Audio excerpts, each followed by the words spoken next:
नमस्कार,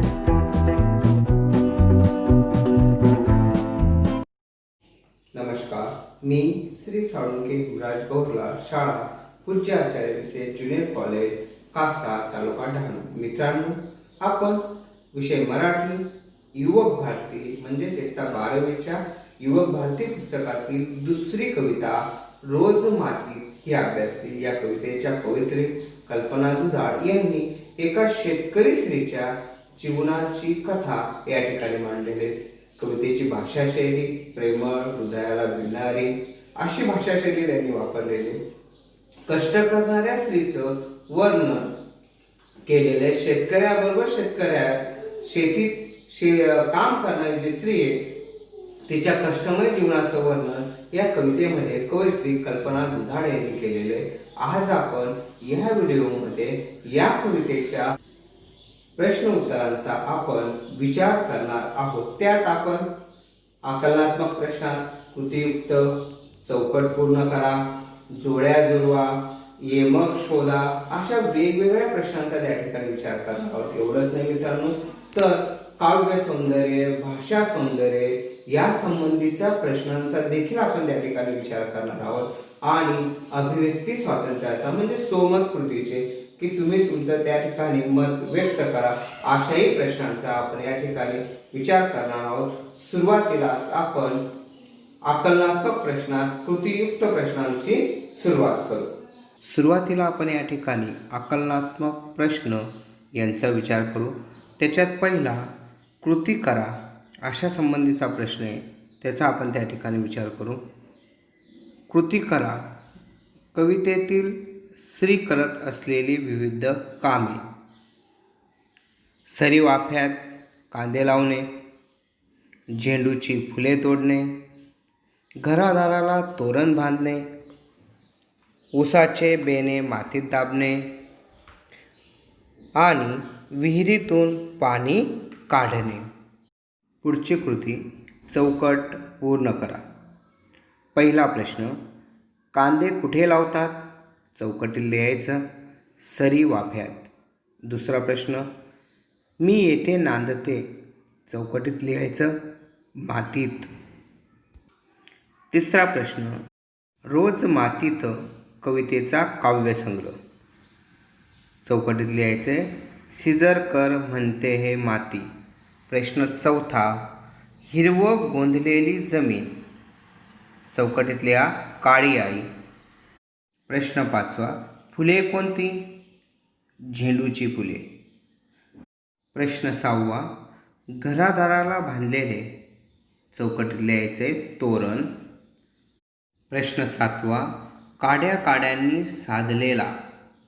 चौकटीत उत्तर लिहायचे, संसार. आणि प्रश्न आठवा, यातून पाणी शेंदते. चौकटीत उत्तर लिहायचे, विहिरीतून. आकलनात्मक प्रश्नात यमक शोधा असाही प्रश्न येऊ शकतो. त्याच्यात आपण 3 कवितेतील यमक पाहू. पहिलं, गोंधते नांदते. दुसरं, मरते उडते. तिसरं, सांधते नांदते. मित्रांनो, आकलनात्मक प्रश्नांमध्ये संदर्भानुसार योग्य जोड्या लावा असाही प्रश्न त्या ठिकाणी अ आणि ब गटात येऊ शकतात. अ गटामध्ये असणाऱ्या मुद्द्यांबरोबर ब गटातील मुद्द्यांची जोडी जुळवायची. आपण या ठिकाणी उत्तर डायरेक्ट जोडी जोडून त्या ठिकाणी पाहू. 1, नाही कांद ग जीव लावते. त्याची जोडी म्हणजे त्याचा अर्थ, स्वतःचा जीवच जणू कांद्याच्या रोपाच्या रूपात लावते. दुसरं, काड्या आईला हिरवे गोंधते. गोंधण्याच्या हिरव्या नक्षीप्रमाणे शेत पिकाने सजवते. तिसरं, हिरवी होऊन माघ उरते. त्याची जोडी, अतोनात कष्टानंतर हिरव्या समृद्धीच्या स्वरूपात शिल्लक राहते. पुढचा मोठा प्रश्न, काव्य सौंदर्य किंवा भावसौंदर्य स्पष्ट करा. कवितेच्या कोणत्याही ओळी ह्या तुम्हाला काव्यसौंदर्य किंवा भावसौंदर्य व्यक्त करण्यासाठी येऊ शकतात. त्याच्यातील पहिला प्रश्न आपण या ठिकाणी पाहू. काड्या आईला हिरवं गोंदते बाई गोंदते या ओळीतील काव्यसौंदर्य किंवा भावसौंदर्य आपल्या शब्दात स्पष्ट करा.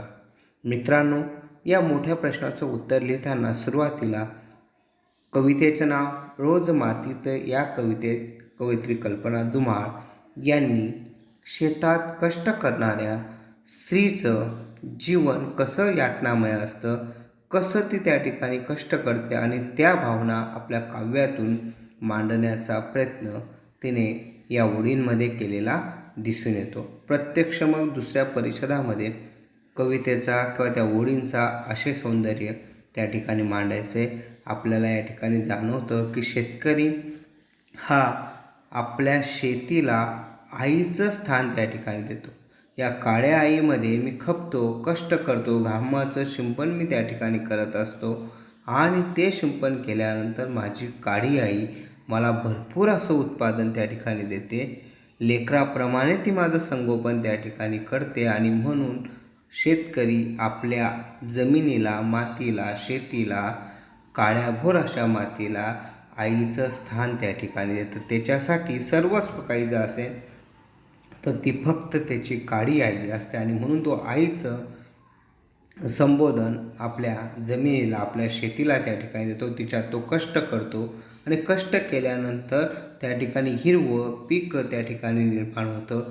जे पीक शेतकऱ्याला समृद्ध त्या ठिकाणी करतं. जसं काय आई आपल्या बाळाला जीव खाऊ घालते आणि ती त्याचं पांग फेडते, तसं भरपूर उत्पादन आल्यानंतर शेतकरी आनंदित होतो आणि जसं आपल्या आईने आपल्याचं संगोपन केलं असं त्या ठिकाणी त्याला वाटतं आणि म्हणून तो या ठिकाणी म्हणतो की ही माझी काळी आई आहे. मी तिला काय करतोय, गोंधतोय. म्हणजे ज्यावेळेस तो जमिनीमध्ये बियाणं टाकतो, कांद्याचं रोप लावतो, ऊसाचं रोप लावतो, जसं काही तो हिरवं त्या ठिकाणी जमिनीवर गोंधतो आहे. नक्षीकाम तो त्या ठिकाणी करतोय, जशी जमिनीला तो सजवतोय आणि तशा पद्धतीने ते पीक देखील पुढे फुलून येतं. पूर्ण जमीन हिरवीगार त्या ठिकाणी दिसतं, जसं हिरवं गोंधल्याप्रमाणे ती दिसते. अशी कल्पना कवित्रीने या ठिकाणी मांडलेली आपल्याला दिसून येते. अशी छान निथळ प्रेमळ भावना या ओळीतून कवयित्री आपल्याला या ठिकाणी मांडताना दिसून येतात. आणि अशा पद्धतीने काळ्या आईला हिरवं गोंधते बाई या कवितेचा, ओळींचा भावसौंदर्य आपल्याला या ठिकाणी स्पष्ट करता येऊ शकतं. मित्रांनो, कोणत्याही मोठ्या प्रश्नाचं उत्तर लिहिताना 3 परिच्छेदात्मक उत्तर पाहिजे. पहिल्या परिच्छेदामध्ये कवयित्री आणि कवितेचं नाव, दुसऱ्या परिच्छेदामध्ये प्रत्यक्ष त्या कवितेचा, त्या ओळींचा भावसौंदर्य किंवा आशय सौंदर्य आणि शेवटचा परिच्छेद अशा पद्धतीने कवयित्रीने आपल्या या ठिकाणी भावना व्यक्त केलेल्या आहेत. अशा पद्धतीचं आपण उदाहरणार्थ या ओळी या ठिकाणी घेतलेल्या आहेत. मित्रांनो, कवितेतील प्रत्येक कडव्यावर अशा पद्धतीने आशय सौंदर्य व भावसौंदर्याचा प्रश्न येऊ शकतो. आपण प्रत्यक्ष कविता अभ्यासताना दुसऱ्या ओळी त्या ठिकाणी अभ्यासल्या होत्या, त्या म्हणजे नाही बेन ग मन दाबते बाई दाबते, काड्या काड्यांनी संसार साधते बाई साधते. या ओळीचं भावसौंदर्य आपण कविता अभ्यासताना त्या ठिकाणी पाहिलेलं, तरीही थोडक्यात आपण या ठिकाणी पाहू शकतो. पहिला परिच्छेद हा रोज मातीत कविता, कवयित्री कल्पना धुमाळ आणि स्त्रीचं कष्टमय जीवन यथायोग्य शब्दात चित्रण कवयित्रीने या ठिकाणी केलेलं आहे. ऊसाची शेती करताना जसं कांद्याचं पीक लावलं जातं, तसंच सारे करून चरी करून विसाची शेती केली जाते. त्याच्यात देखील विसाचे दांडके, ज्यांना कांडं असं म्हटलं जातं, ते जमिनीत दाबले जाते. मी ते कांडं नाही दाबत, तर माझं मन दाबते. मी मेहनत करते, छोटी छोटी ती कांडे त्या ठिकाणी दाबते आणि भविष्यामध्ये हे उत्पादन त्या ठिकाणी येईल आणि या माझ्या कष्टमय कामाचं चीज त्या ठिकाणी होईल. आणि म्हणून जसं मी माझं मनच त्याच्यात दाबते आणि ते पुढे फुलून येईल. ते मन दाबल्यानंतर, उत्पादन आल्यानंतर हा माझा संसाराचा गाढा चालेल. वेगवेगळ्या पद्धतीने ते ऊसाचे कांडे एकत्र मी करेन. जसं ते मी एकत्र करते, त्याच्यानेच माझा संसार मी देखील काय करते, साधते. कांडी काडी जोडून माझा संसार हा चालवते, संसार पुढे चालवते. संसाराचा खरा कणा जो कोणी असेल तर ती शेतकरी स्त्री त्या ठिकाणी माझं जीवन मी त्या ठिकाणी व्यतीत करते. अशा पद्धतीने कवयित्रींनी या ओळीत आपल्या संसाराविषयी, मेहनतीविषयी, कष्टाविषयी वर्णन केलेलं आहे. अशा पद्धतीने देखील आपण या ओळींचा भाव सौंदर्य त्या ठिकाणी स्पष्ट करू शकतो. अजून देखील उदाहरणादाखल आपण या ठिकाणी म्हणू शकतो. अनेक ओळी त्या ठिकाणी भाव सौंदर्य अशा सौंदर्यासाठी येऊ शकतात. जसं उदाहरणार्थ, उन्हा तानात रोज मरते बाई, मरते हिरवी होऊनी मागे उरते बाई उरते, ह्या ओळी देखील येऊ शकतात. किंवा पहिल्या वेच्यातील, दुसऱ्या वेच्यातील कोणत्याही ओळी त्या ठिकाणी भाव सौंदर्य अशा सौंदर्यासाठी येऊ शकतात. आणि म्हणून यांचं उत्तर लिहिताना सुरुवातीला कवितेचं नाव, कवयित्रीचं नाव आणि मग प्रत्यक्ष त्या ओळींचा आशय आणि शेवटचा परिच्छेद अशा पद्धतीने कवयित्रीने या ठिकाणी कष्टमय जीवनाचं वर्णन केलेलं आहे. पुढचा प्रश्न हा अभिव्यक्ती स्वातंत्र्याचा आहे. म्हणजे तुमच्या शब्दात तुम्ही पुढील प्रश्नांची अभिव्यक्त करू शकतात. त्याच्यातील पहिला प्रश्न आहे बघा, शेतकरी स्त्रीच्या कष्टमय जीवनाचे वर्णन कवितेच्या आधारे लिहा. या प्रश्नाचं उत्तर लिहिताना कवितेचा पूर्ण आशय तुम्हाला लिहायचा आहे. मग सुरुवातीच्या परिच्छेदामध्ये रोज मातीत या कवितेमध्ये कवयित्री कल्पना दुधाळ यांनी कष्ट करणाऱ्या शेतकरी स्त्रीचं वर्णन हृदयद्रावक शब्दांमध्ये चित्रित केलेलं आहे. पुढे प्रत्यक्ष ओळींच्याद्वारे कवितेमध्ये कवयित्रीने कशा पद्धतीने शेतकरी स्त्रीचं कष्टमय जीवन हे वर्णन केलेलं आहे आपण पाहिलेलं आहे. की सुरुवातीलाच कवयित्री या ठिकाणी म्हणतात की मी काय करते, सरी वाफ्यामध्ये कांदे त्या ठिकाणी लावते. कांदे नाही लावते तर माझा जीवच जसा काही लावतोय. म्हणजे मी पिकं ही माझे जीव की प्राण त्या ठिकाणी आहेत आणि मी ते कांद्याच्या स्वरूपात आपला जीवच जसं काही ते त्या ठिकाणी लावते असं ते त्या ठिकाणी म्हणते. आणि हे काम करत असताना आपल्या शेतीला आईचं स्वरूप ती मानते. आणि जसं काही मी या आईवर कांद्याच्या स्वरूपात कांदे लावताना तिला मी जसं काही गोंदतोय, तिला मी सजवतोय, असं ती कष्टमय काम करते. एवढंच नाही, झेंडूची फुलं तोडताना ती स्वतःला म्हणते की मी झेंडूची फुलं नाही तोडत, जसं सोन्याचीच फुलं तोडते. ही फुलं नाही तर माझा देह तोडते. देह तोडते काय करते, अगदी कष्टमय मी काम त्या ठिकाणी करते. फुलं नाही तर माझा देह मी तोडते. कष्टमय असं शेतीची कामं त्या ठिकाणी असतात आणि ती करताना निश्चितच तशा पद्धतीने कष्टमय ती कामं आपल्याला जाणवताना दिसत आहेत. मग मी फुलं तोडते, त्या फुलांचं मी घराला तोरण बांधते, माझं घर मी सजवते त्या ठिकाणी. आणि अशा पद्धतीने कष्ट करून मी देखील त्या ठिकाणी काय आहे, समाधानी त्या ठिकाणी. एवढंच नाही, मी ऊसाची शेती करते. ऊसाची शेती करत असताना ऊसाची जी कांडे आहेत त्या कांड्यांना मी जमिनीमध्ये खुपसण्याचं काम करते, मातीत मी दाबते. आणि ते दाबत असताना मी त्या ठिकाणी ते कांडे पुढे मोठी झाले की ते जमून माझा त्याच्यावर संसार चालवण्याचं काम करते. शेतीची कामं ही काही सावलीत बसून होत नाही, ती उन्हातान्हात होतात. दिवसभर भयंकर अशा उन्हामध्ये शेतकरी स्त्री, शेतकरी, शेतीत काम करणारे मजूर हे त्या ठिकाणी भयंकर अशा उन्हात त्या ठिकाणी काम करतात. दिवसभर उन्हात काम करतात. का? कारण त्यांना माहिती आहे की आज आपण कष्ट केलं शेतीमध्ये तर पुढे उत्पादन होईल आणि आपलं जे स्वप्न आहे भरपूर उत्पादनाचं, ते स्वप्न त्या ठिकाणी साकार होईल.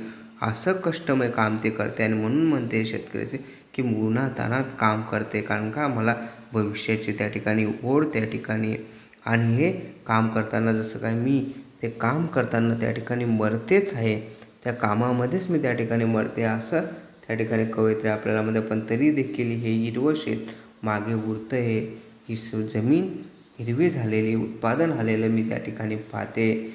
विहिरीतनं मी पाणी शेंदते, काढते. ते पाणी घरासाठी, कुटुंबासाठी, शेतीसाठी त्या ठिकाणी वापरते. आणि अशा या जमिनीमध्ये मी रोजच ह्या मातीमध्ये नांदते, राहते, सहवास करते आणि आनंदाने माझ्या कुटुंबासाठी, माझ्या घरासाठी मी झटते आणि माझी शेती मी पिकवते. असं कष्टमय काम मी माझ्या शेतीमध्ये त्या ठिकाणी करते आणि त्याचा मला या ठिकाणी आनंद होतो आहे.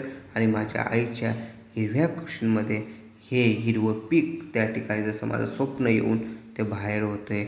असं कष्टमय जीवनाचं वर्णन ह्या कवितेमध्ये आपल्याला कवयित्री कल्पना दुमाळ यांनी केलेलं जाणवताना दिसून येतं.